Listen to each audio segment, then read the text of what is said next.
Hello everyone, my name is Albert and I'm the co-founder of masklab. Today I'm going to show you how we test our mask's filtration efficiency. This is an automated filter tester. It uses an aerosol generator to generate particles to challenge the filter. It can measure filtration efficiency down to 0.3 microns. To test, we will pull a mask from the production line and cut it up, like so.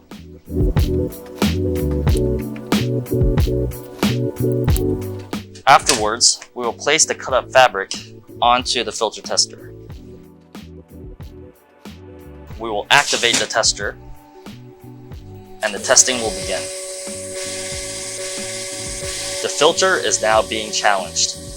This usually takes about 30 seconds. We want to make sure the flow rate is correct for what we were testing.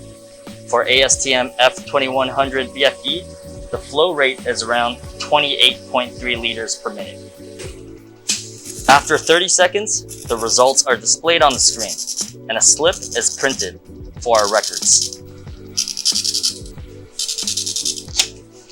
And there you have it. This is how we ensure consistency and filtration efficiency in all the masks we make. If you have any questions, leave a comment below.